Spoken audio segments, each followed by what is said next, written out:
Erickson here. Glad to have you with me today. The phone number, if you want to be a part of this here program, 877-97-ERIC, 877-973-7425. I finally got my World Series Championship apparel. It showed up last night, so I'm wearing it for the camera. Y'all, real quick, for those of you who are new here, haven't been around for a while, the Sword of Damocles continues to hold fast. Dionysius was a Greek tyrant, a king, and he had a subject, Damocles, who insisted to Dionysius that Dionysius was a king of kings, was great, was all-powerful, was a rich man, and had it easy as a result. And Dionysius told Damocles, you can sit on the throne for a day, you can be king for a day and see what it's like. And so Damocles came the next morning to sit on the throne, and above him, Dionysius had ordered a sword hung down above the throne, held by the single hair of a horse's tail, by a single hair in a horse's tail. And Damocles, as the day went on, became more and more perturbed and troubled that at any moment that single hair, that single strand of horsehair could snap and impale Damocles. And so he begged Dionysius to please let him off the throne. And the king obliged, and it was to demonstrate that, well, as Shakespeare said, heavy is the head that wears the crown. There's always someone out to get you. There's always something. Well, the Erickson household, my household, we have a sword of Damocles that hangs over our family. My wife, every 3 months, goes for scans. In 2016, she was diagnosed with a form of lung cancer. Now, many of you are going to be tempted to email. Please don't. It is genetic. It is not from exposure to radon. It is not, as some have speculated. There is no essential oil that will cure it. It's amazing how helpful some people want to be, and really, they just make matters worse.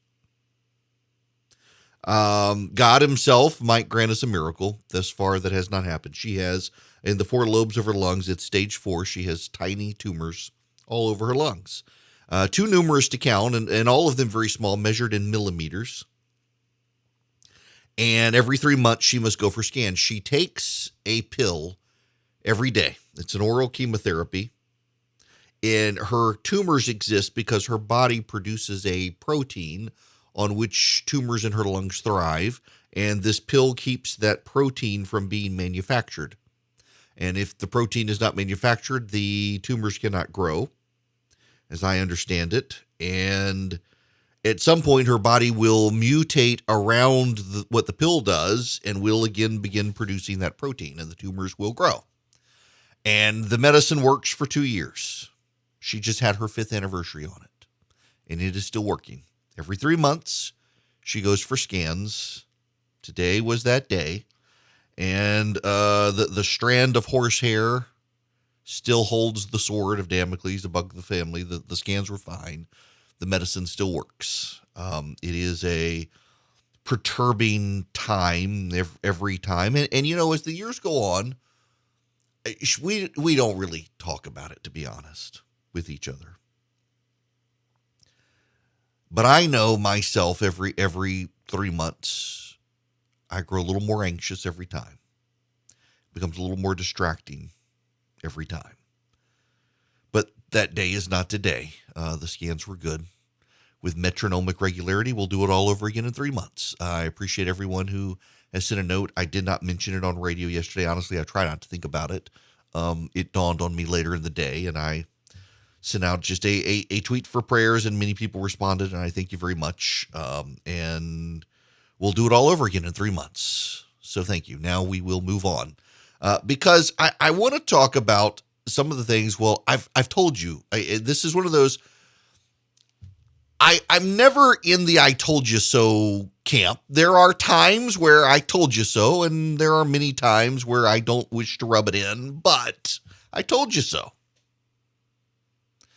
We'll get to the data. In Virginia, Black and Latino voters participated in focus group panels. I had some insider knowledge on this, to be honest with you. But their insider knowledge and their insider statements, the statements they made to the focus group, show why they are leaving the Democratic Party. And to give you some highlights, I don't want to focus on Virginia. I don't want to focus on Black voters or Latino voters. I want to focus on a very small story not making national headlines.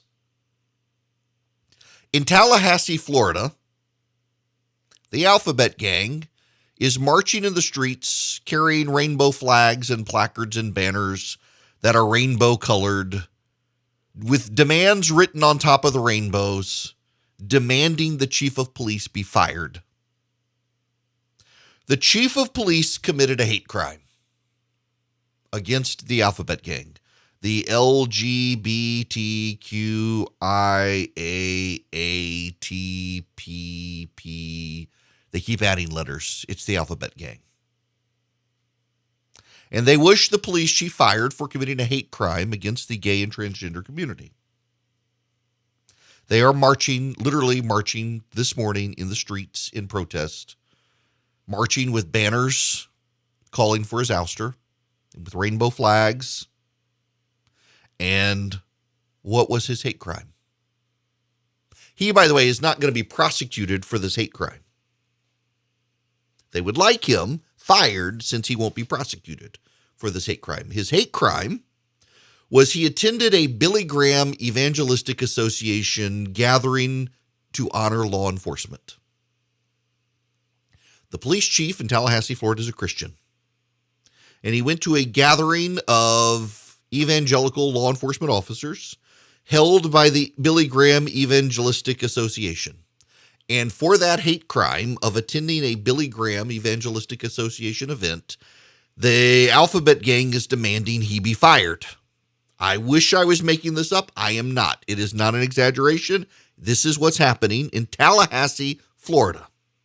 Separately, on the northern part of the country, at the Art Institute of Chicago, 122 active docents, 82 of whom are volunteers, are being fired. A docent is a guide in a museum. And at the Art Institute of Chicago, 122 of them are being fired.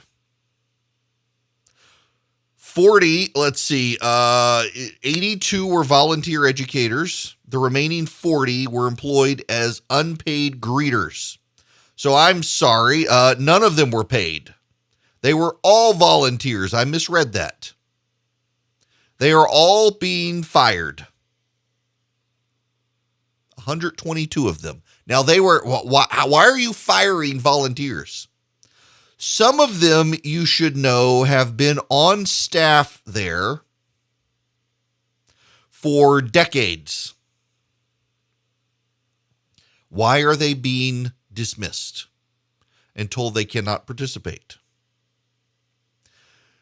Because in the words of the Veronica Stein, the Women's Board Executive Director of Learning and Public Engagement, quote, "The museum aims to build a responsive, sustainable, and inclusive program that integrates the goals outlined in our strategic plan to honor and embrace our civic role by investing in Chicago area learners, educators, and creatives, and to reinvigorate in-gallery learning programs to promote accessibility, equitable teaching approaches, and greater inclusion of visitor cultures." In other words, they are too white. That's right. Not making this up either. The 122 volunteers are being told to pack it up and go away because they are white. This is from Quillette.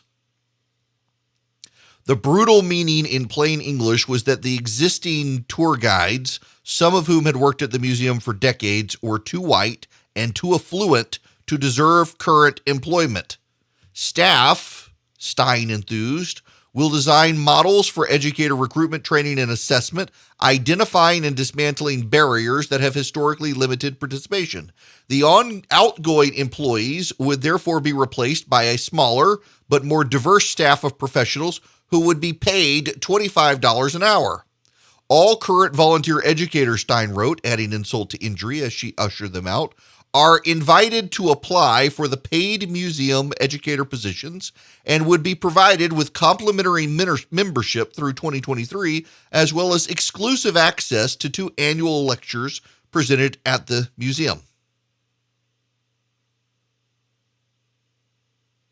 They are firing the volunteers because they're too white and rich, and hiring a smaller number at $25 an hour to be more diverse. Then there's this. In schoolyards across the country, parents are concerned with what their children are being taught or not taught in schools. And they have been made to be the victims or the bad guys, rather. The progressive educators, education associations, teachers unions, and school boards in large parts of the country have decided the parents are domestic terrorists for daring to show up angrily at school board meetings and tell the schools how they should teach their kids. Many of the parents had to be in lockdown with their kids for a year, saw what their kids were actually not learning, and were appalled by the curriculum and have decided to voice their opinions. And Terry McAuliffe, for example, in Virginia, said, "Shut up, go away, it's not your place." And the parents revolted, and he did not get elected. People are tired of this. It is the elite versus everyone else. They drip with disdain for anyone who dares to exercise an opinion that they believe is uninformed, ill-advised, or bigoted. And people, therefore, are putting cultural issues over their pocketbook issues. This gets me back to Virginia and the focus groups. A Democratic group held a series of focus groups. They were not large focus groups, but they were focus groups of people who voted for Democratic Governor Ralph Northam, Democratic President Joe Biden, and then Republican Governor Glenn Youngkin. And the Democrats found a number of Black and Hispanic voters who had done so. In the suburbs, no less. And they were shocked at the results. It turns out the parents are tired of being treated like the bad guys, and they are really hacked off with their kids' schooling. They are really, the middle class, Black and Latino voters are really tired of the expansive government social welfare programs and socialism that the Democrats are advocating. They are furious. And now here's the ironic twist. Most of these people, despite their concerns about socialism, despite their concerns about an expansive social safety net, despite their concerns about education, like the Democratic policies as presented at the focus group, like the Democratic policies better than the Republican policies. They like the Democratic pocketbook issues. They like the wealthy paid more in taxes. They like more government spending on infrastructure. They like a government social safety net that takes care of senior citizens and healthcare and the poor. They liked more government spending on education. They liked all those things the Democrats offered, and yet they hate the Democrats themselves. They voted Republican for culture, not pocketbook issues. They voted Republican, these women did, non-white women did, because they believe the Republicans support their culture and do not hold them in contempt. The Democrats have to be worried about this. They should be worried about this because so many of them drip with disdain for the working class and the non-white college-educated elite. They really don't come across as liking their neighbor very much. And so their neighbors are responding by saying, you know what? We may like your policies better, but we don't like you at all and don't want you to be in power. That's a harder problem to solve than shifting public policy because in large part, it's a heart problem for the Democrats. Their hearts have become hardened toward their fellow man, and they drip with contempt for those who are not like them. And those who are not like them like their policies, but have decided they hate the Democrats as much as the Democrats hate them. That's a real hard problem to solve because you have to convince the Democrats that, you know, these non-white working class people, they're not beneath you. They're your equal. The Democrats are having a hard time seeing that. You can follow Erick around social media at EW.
Hello, welcome back. It is Erick Erickson here. The phone number is 877-97-ERIC, 877-973-7425.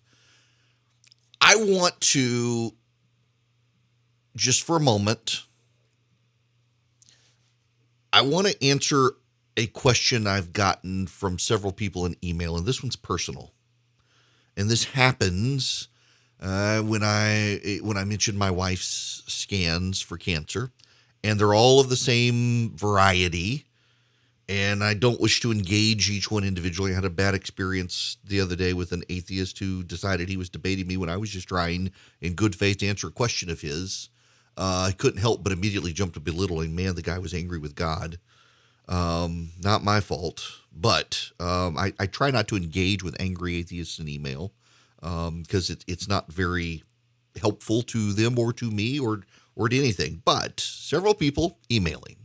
How can I believe in a God that would give my wife an incurable form of lung cancer? How can I not? That's my answer. It seems cruel to them. Why would God be cruel? This is why I think a lot of religion is bunk, but I accept the Christian faith as real because I find that it is the only worldview that has all the answers for the things in the world. And we're going to spend a little more time on that later in the show. But I'll tell you this. The God of all creation loved us so much that he was born in a manger, was suffered, brutally tortured, beaten to within an inch of his life, nailed to a cross, and died, was buried in a tomb, and 3 days later rose again. He loved us so much that he lived his life with us in a way that we live so that he could walk with us and we could know that we don't get any escape from this fallen world, and he chose not to escape either.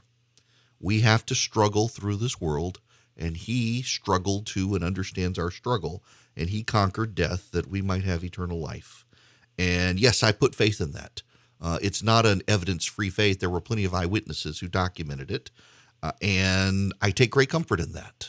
And if you can't understand that, I'm sorry, but that's why. I believe this is real. I believe it is true, and I believe that we don't get to escape the world, and he chose not to escape it either. Now, having said all that and answer those emails, I want to tell you about Omaha Steaks. Before I head into break, they've got a great new package out, and it is for the holiday season because, the supply chain is backed up and a lot of people are having hard time getting stuff, but you can get some great packages from Omaha Steaks for the holidays. They've got the perfect gift right now for you, and they're calling it the perfect gift. If you go to omahasteaks.com and you put Erick in the search bar, you will get bacon wrap fillets, chicken breast, Omaha steak burgers, gourmet jumbo franks, scalloped potatoes, caramel apple tartlets, their signature seasoning, and 8 additional Omaha steak burgers for free. It's an incredible value. You save 56%. You can't go to the grocery store and get the quality or the value, but you can get all this at Omaha Steaks, and you can get great, great gifts for coworkers, for bosses, for employees, for family, for friends, anyone you want to make a good impression on. Go to omahasteaks.com and put Erick in the search bar today. Get this great, great deal.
Delighted to have you with me. The phone number, if you would like to be a part of this here program, is 877-973-7425. We must move on to other things as I suddenly remember that I have a call screening program I'm supposed to log into to see if we have any phone calls. But, yes. Okay. We'll get to calls here in a minute. There's another story out there that I would like to note. And I meant to talk about this yesterday. I'm glad I waited because the dynamics have changed a little bit out there. Beto O'Rourke, bet no on Beto. He's going to run for governor of the state of Texas. I'm not sure, but I think we're really close to calling Beto a perennial candidate. He has ran for Congress. You know, here's, by the way, as an aside, why do the Democrats keep writing hagiography for a guy who beat a Hispanic Democrat? At a time the Democrats are losing Hispanic voters in South Texas, do you guys keep fawning over this guy who came to office by beating a Hispanic Democrat in a primary? I have no idea. But he did that. He ran for Congress, and then he decided to run for the Senate against Ted Cruz, and he actually barely lost, only by a couple percentage points. Now, that had more to do with Ted than it had to do with the dynamics. But it was so close. You're like, oh, we're going to win in 2020. Texas is going to flip. It flipped back pretty hard for the GOP. The Democrats had 10 targets in Texas in 2020, and they all lost. And now redistricting has come, and it's going to make it even harder for him. And then Beto ran for president, and that was pathetic. And now he wants to run for governor of Texas again. Y'all, listen, don't believe your own press. Don't believe your own press. And Beto O'Rourke has believed his own press to his detriment. The media left him. In fact, one of the reasons the media is treating Stacey Abrams as they are treating her now is because they spent so much time on white dude Beto O'Rourke running against Hispanic guy Ted Cruz in Texas, they ignored black woman in Georgia running for governor and black man in Florida running for governor, Andrew Gillum. The media at large feels horribly guilty for having obsessed about a white dude who's not viable over a black woman who they think was viable. That explains the media's obsession with Stacey Abrams. It is white guilt by members of the press who obsessed over Beto. Beto, of course, is the gift that keeps on giving for Republicans. Beto has come out, you will note, he wants us to be less partisan and less divisive. That's what he said in his announcement. Less partisan, less divisive, do things for the greater good. Beto O'Rourke is on record wanting to tax churches that do not conduct gay weddings. Yes, he wants churches to lose their tax-exempt status unless they're on his side in the culture war. He also, even yesterday, defended an assault rifle gun buyback program. I realize a lot of people don't know this, but the AR in AR-15 does not stand for assault rifle. It stands for Armalite. And when Democrats talk about assault rifles, they're talking about the AR-15, a very commonly owned gun in this country. Handguns cause more deaths every year in gun violence than the AR-15, but Democrats want to go after the AR-15 because they think the AR stands for assault rifle, and they think that they're like the brutal weapon that terrorists use. Not really, but they don't know because they're pretty ignorant. Like the prosecutor in the Kyle Rittenhouse case, who decided to point the gun at the crowd in the court and put his finger on the trigger, which you do not do. Kyle Rittenhouse did not do that. The pictures of Kyle Rittenhouse that night in Kenosha, Wisconsin, he was holding the gun pointed down with his finger off the trigger. He had more gun responsibility than the prosecutor did in the case against him. But Democrats don't have this basic understanding, and Beto O'Rourke is running for governor of Texas on a platform of a mandatory buyback of assault rifles, meaning AR-15s, in Texas, a state that, it turns out, did not swing blue the way the Democrats expected it to in 2020. Good luck with that, Beto. The guy is tone deaf, and I feel bad for his family. Now, listen, I realize in Texas, to get unemployment benefits, you must be gainfully seeking employment. So I understand why he's running for office. But it seems like the entire time he's been running away from his wife and kids. Beto O'Rourke has some sort of Peter Pan syndrome, it seems, and he's always on the road, campaigning, doing something, avoiding his family. I just feel bad for his family. It's one reason I've got several friends in politics with small kids, and they say it's tough, it's rough. And I don't know. I'm just judging him by his Vanity Fair profiles and everything else that he submits himself to, and it seems like he's got some issues there, and they're not going to be solved by getting elected to office. I don't understand it. I don't understand the obsession with guns. I don't understand any of it. And, you know, the Democrats nationwide are falling flat on this issue. So polling came out. ABC, the Washington Post, a lot of news networks are trumpeting this polling that shows 2/3 of Americans want the Supreme Court to uphold Roe versus Wade. And they're opposed to the Texas abortion law. Do you know the Democrats tried to make abortion an issue in Virginia? They tried. And by 10 points, according to not the opinion polling, but the exit polling, by 10 points, voters who said abortion was their core issue voted for Glenn Youngkin and voted Republican. While the Democratic Party lives in a pro-kid killing bubble, Americans at large really don't, unless they're pro-life. There are some hardcore abortion activists who wear comfortable shoes, and they are all about killing kids. But most Americans, it's not really their issue. They may like the idea of being pro-choice, but here's the thing. So the Supreme Court is considering the Dobbs versus whatever Mississippi healthcare, I forget the exact name of the case, the Dobbs case, on whether or not to overrule Roe versus Wade. Not just Mississippi has some abortion regulations they want the Supreme Court to uphold, but Mississippi is arguing the court should go further and not just uphold these regulations, but also get rid of Roe altogether. I have a hard time believing the Supreme Court will take that initial step.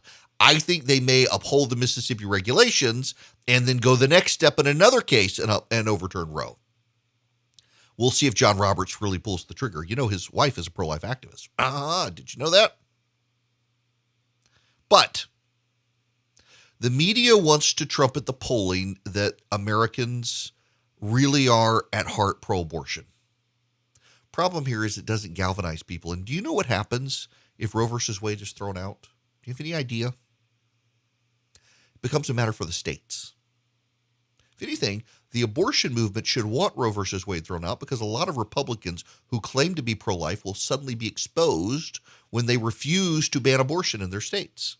All it does is go back. In California, you'll still be able to kill a kid if you want. Nothing will really change for anyone. The left knows this, but they can't fundraise off of that. That's why so much hysteria on abortion is out there, because it's a fundraising mechanism, particularly on the left these days. The pro-life movement has real cause to wish to end abortion. If abortion at the federal level went away tomorrow, though, what really truly would happen? Absolutely nothing.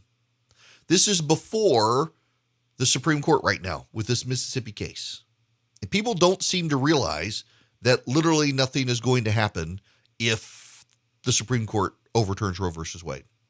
It just goes back to the states. That's it. California, Connecticut, New York have already passed constitutional amendments that essentially say if Roe is ever overturned, then abortion on demand will be completely legal up until the moment the child leaves the hospital, basically. I mean, mom has a change of heart as they're wheeling her out to the car. Kill it. They'll be okay. The left will. I mean, this is Nancy Pelosi's position. Y'all think I'm making this up? Nancy Pelosi, Barbara Boxer, the former senator from California, they were asked about this, that abortion should be legal until the moment you leave the hospital. That's what Barbara Boxer said, and Nancy Pelosi was asked and agreed with her. Until the moment you leave the hospital, abortion should be legal. These people would sacrifice more kids to Moloch if they could. Now, you should know, I was told long ago, don't talk about this issue on the radio. until you start talking about it, and then you get the hate mail. And in fact, I was told one time when I was filling in for Rush Limbaugh, don't talk about this issue. Rush does not talk about this issue unless it's in the news. Well, and that's something I really don't think people appreciate. And all the talk about the polls and the polls and everything else out there. Most Americans claim to be pro-life. The issue. The people who care are on the left. And the people who care the most are on the right. Overwhelmingly, the voters say they voted for the Republican. They voted for the conservative. And I don't think it's going to change. The thing that will change is, and I'm being really, really, really serious here, happen for the pro-life movement. That is, the Supreme Court throws out Roe. It's no longer a federal issue. For years and years and years and years, they've gone about trying to get rid of Roe. So they are pro-life. You can't do this. And they've been right. Pro-life politicians will be exposed as not being the pro-lifers they claim to be. When suddenly they have to pass pro-life measures that they know the Supreme Court won't block, a lot of them are Roe goes away, and that would be good for the pro-abortion movement. But you know what? I'll take it. And then I'll defeat these people at the ballot box for lying for so many years about being pro-life. A lot of people say, oh, well, we need the court to keep Roe. It'll be devastating. Still the right thing to do, getting rid of Roe and sending this back to the states. Now, before I get out of here, I want to take this call. I don't want to leave Tim hanging. Tim, welcome to the program.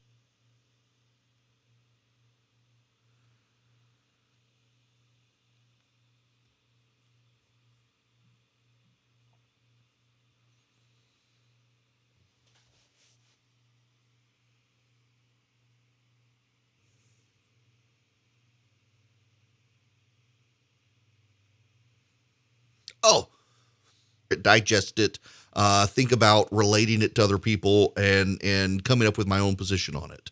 I'll tell you, right. Yes. Okay.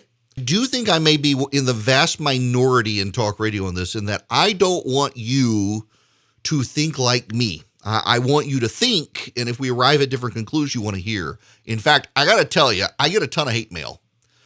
The hate mail that I get the most, and what actually is true, but they're hearing from other friends, for example, the stolen election nonsense. They think the election was stolen. Today, I will have hate mail from people on this issue, even though I am right, they are wrong, and they're this when I come back. This is a great question. How do I shape my views on digesting stories? Nothing to lower the price of power, so you need to take it upon yourself. And I got to tell you, supplies are really limited on the Gen 40, so you need to heat 1,000 square feet pretty efficiently. What you do is you go to EdenPureDeals.com and you click on my name, Erick Erickson. You put the Gen 40 heater in your cart and check out. You'll see a discount code box, and you put in Erick Heater, ERICK heater, Erick Heater. Now, why do you want to do this? Well, it's not just a heater. It's also a fan. You can use it in the summer as well to circulate cool air. You can circulate hot air in the wintertime. It's efficient. Again, it'll help you with power bills. Go to EdenPureDeals.com. At checkout, you put in the discount code Erick Heater, ERICK, and the word heater, no space. I really do like his opinion on things.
Welcome back. The phone number here is ask the question that Tim called, not to tell other people what to think, but how to think for myself. Governing principles matter greatly these days, the behavioral issues. And then how do I process news stories? Well, I try to read the left, progressive outlets taking the same story, and conservative outlets on the story. Massive stack of stuff. And then I believe my job should be not to explain both sides. And I'll tell you what particularly in politics and public policy, you got to be able to understand both sides, to at least provide both sides to hear. And I oftentimes get accused by my own side of points. I don't do talking points.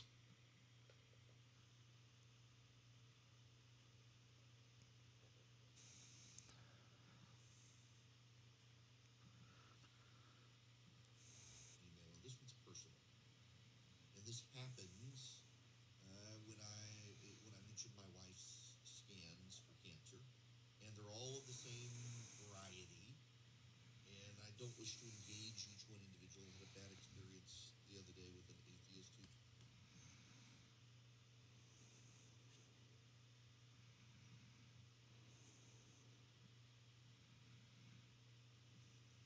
in good faith to answer a question of his. I couldn't help but immediately jump to belittling. Yeah, the guy was angry with God. Not my fault, but I try not to engage with angry atheists in email because it's not very helpful to them or to me or to anything. But several people email.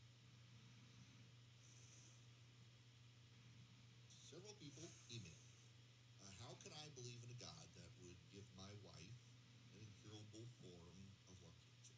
How can I not?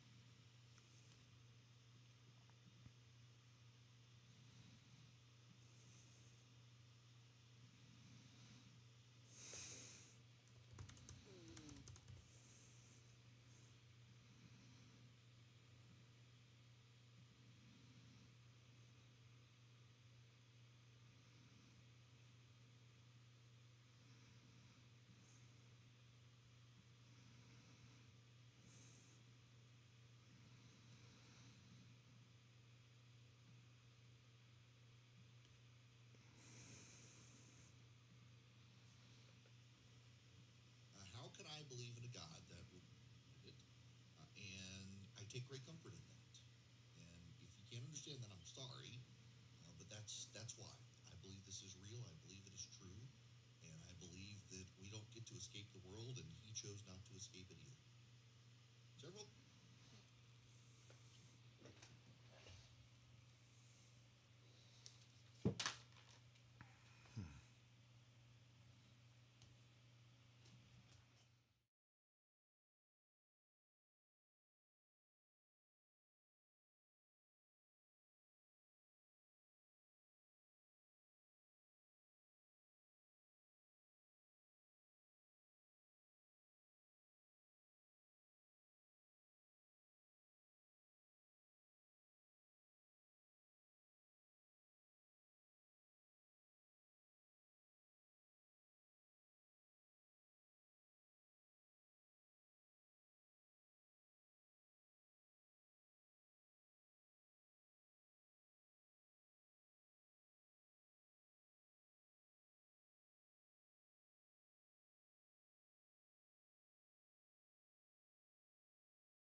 Greetings and welcome. It is Erick Erickson here. I hope you're having a good day wherever you are. The phone number, if you want to be a part of this show, 877-973-7425.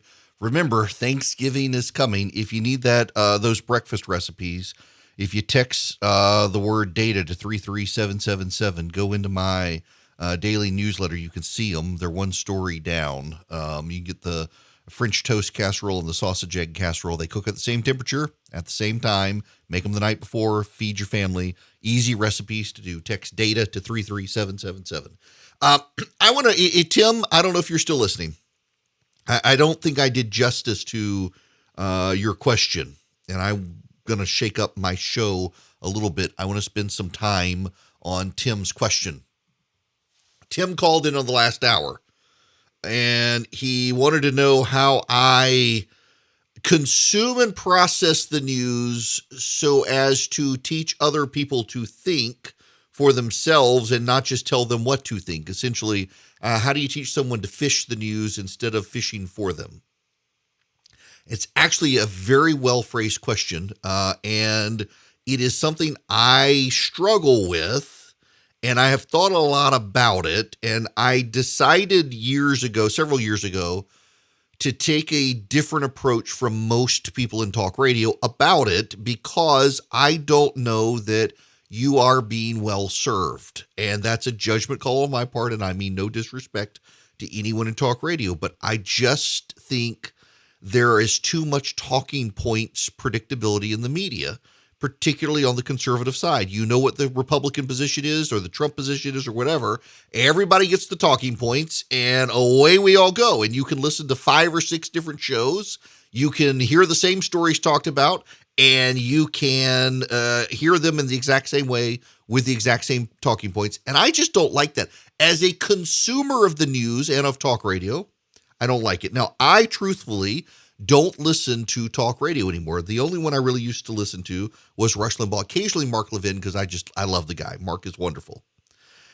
But I don't typically listen to talk radio because I do talk radio. It's what I do, and I happen to think I'm one of the best, and I have the ratings to show it, and I don't see why I need to listen to other people in talk radio. And I will tell you that my approach to the radio these days is I want to convey to you what I think are the important stories. More and more these days, you'll find they're not always political stories. I'm burnt out on politics. If I am, I assume you are. But when I approach stories, there are a few things that I try to do. I try to figure out what the left and the right are saying if they're political. Oftentimes what I have found is the truth is far more murky than what either side would have you believe. And I think if you're listening to MSNBC for your news, or frankly, if you're listening to Fox News for your news, there is a spin they are giving to the news. Now, Fox does something way more unique than other news outlets. It's something I appreciate. They find and cover stories that a lot of the other press outlets will not, because they know their viewers are interested in other things. Their viewers, for example, aren't really interested in the Emmys and the Academy Awards, and they don't really cover that stuff. Their viewers have different thoughts. Their viewers are different from the coastal elite viewers who watch MSNBC. And by the way, there are far fewer viewers of MSNBC than there are of Fox News. The data is actually staggering. On a weekend night on Fox, you can have hundreds of thousands, if not 1 million viewers. On MSNBC, you are lucky to get 50, 60,000 viewers. The whole programming is shaken up. So what I do is I try to read as much as I can on the topics I want to talk about. And for this purposes of this program, I try to find topics that I know other people are going to talk about. There's always the big story. There is always the big story that you got to talk about. And I do an outline. I don't have a script writer. And believe it or not, I don't have anybody who does research for me. I do it all myself. It is the Erick Erickson Show. I feel like I am solely responsible for the content.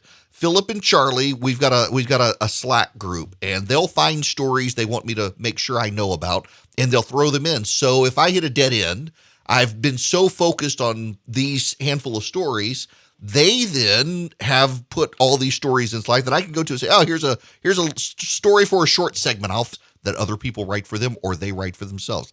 I I don't understand how you do that, but they do. I freeform it. That's why talk radio, a lot of people think it's so easy. Go for it. Good luck. I love it. I never expected to be doing this for a living, and here I am doing it. To not BS you. I have an obligation to you to tell you the objective, not to tell you who's disputing them and why. And once I'm provided political operative, I was an elected official. I've done this for a while. I've lived life. Practitioners, experts in the field to try to make an informed opinion myself to be able to do my analysis. I'll tell you what I think about it. I don't like to give you my worldview, and I see the world through. And then how do you yourself? That's how I do prep for this show. My job is not to make you think about a topic in its world so that you can make informed decisions for yourself. And I will tell you what I think after I've done that. Now, because I think that too much talk radio focuses on raw politics on a daily basis. They're going on in sports and life and culture that needs to be talked about on a variety of things than bore you to death with politics. Now, my view on stories, it's always kind of funny. Charlie and I have this distinct interest in stuff, and I can go at these topics for a while. There are occasionally topics that I get to. I'm like, I'm done with this, and you guys want more in the sense of the word. But I fell into this by accident. And at this point, I've got a wife and 2 kids. In particular, we need to talk about the inflation problem time. And Jeff Greenfield has Joe Biden was clear. Inflation, now at the highest point in 30 years, was that they see higher prices, they go to the store online, and me. Left unspoken was a chilling reminder from his and their parties do not do well at all when inflation and a tip of the windshield provide or seem to provide powerful indictments, no power to ease the pain of inflation, and the voting public cuts presidents no set of tools, filling instead with devices now obsolete or all candor and honesty here. Jeff Greenfield do not have a plethora of tools with which to fight inflation. Fight inflation, typically raising interest rates. Slow to the economy. The Federal Reserve can do that as well, and they have. The president to stop inflation is very, very limited. It comes mostly through the appointment. The president sees a problem, not going to deal with that problem. Is by doing so, the only way Joe Biden knows how to fix these problems is to dump money into the economy. Very little power to stop inflation once it started by signing a bunch of spending bills that overheat the economy, which is exactly get it going again after the COVID shutdown. But Biden just kept pumping the money. The administration was warning Democrats, if you go down this road, you could cause inflation. Want to admit he was right, but he was. The damage is done of inflation through their heavy spending. And that's what Joe Biden did. And now he's going to suffer the consequences because the voter that started all the spending that caused the inflation. There's going to be hell to pay at the ballot box. Do you know when you factor in? Don't think that's going to happen, but it could.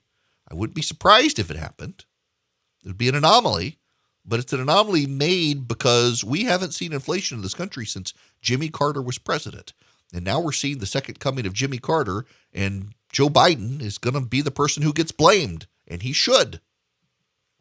Democrats can say it's unfair, but they started it.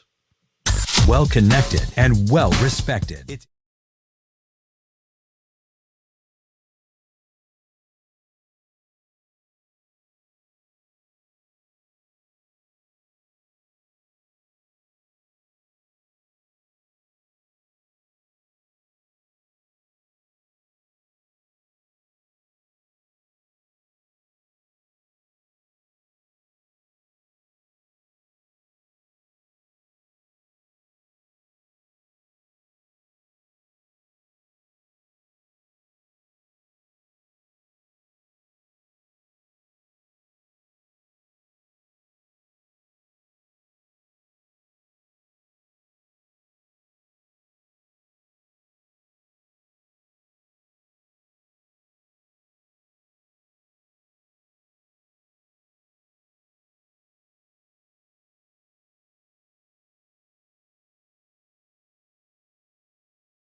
This hour of the program is brought to you by First Liberty Building and Loan. Wherever you are nationwide in the United States, if you're in charge of finances for a business and you need access to large loans, six figures and up, First Liberty can help you. They're in Noonan, Georgia. I know the family well. They've been doing this since the 90s, helping businesses become bigger businesses. If you need to build a building, buy a fleet of vehicles, buy a building, reach out to First Liberty. Their website, firstlibertyga.com, firstlibertyga.com. Y'all, the Fifth Circuit Court of Appeals has insisted the Biden administration not enforce the vaccine mandate.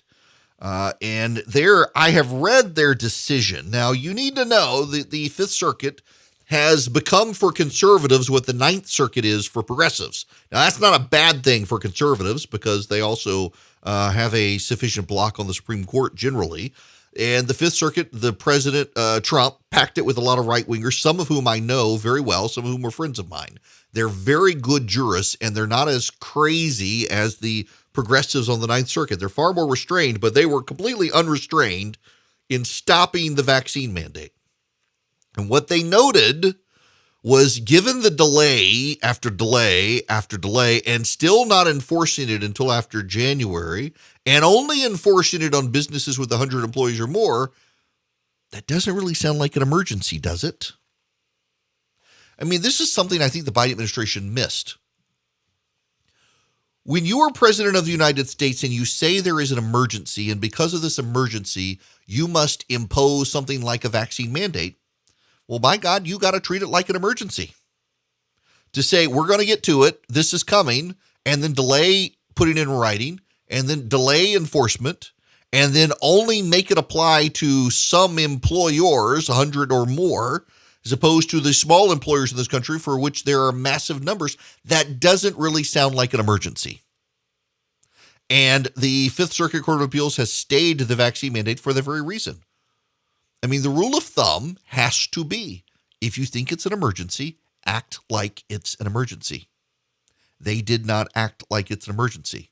In fact, Ron Klain, the chief of staff to the President of the United States, he retweeted someone who essentially said this isn't really an emergency. This is how we're going to expand it and get employers to start getting people to get it done.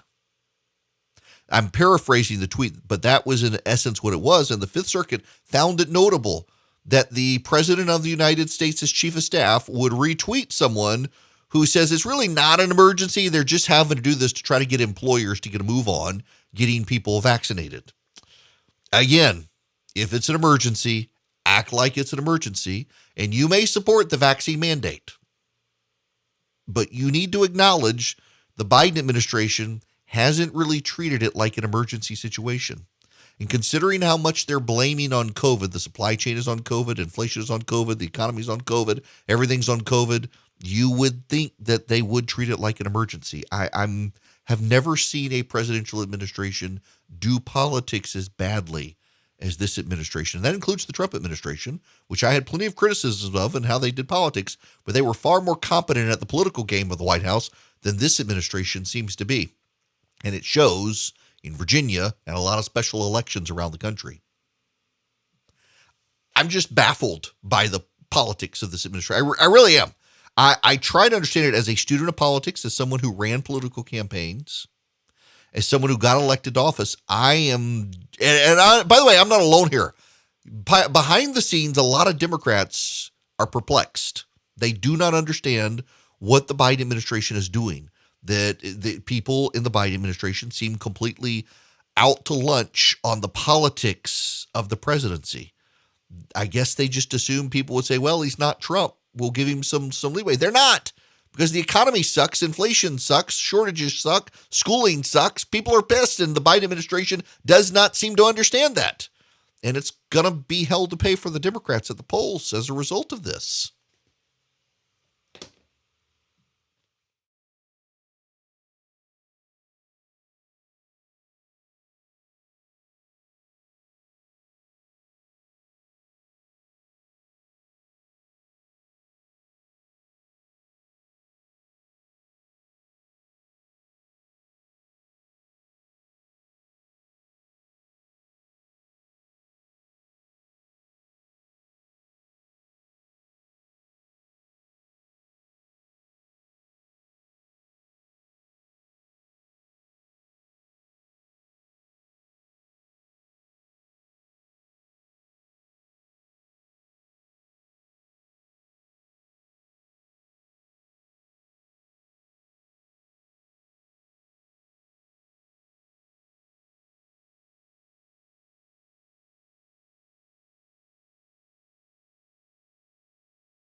Hi there, it is Erick Erickson. The phone number is 877-973-7425. I want to go to Hakeem, who's been waiting patiently. Welcome to the program. I'm good. How are you?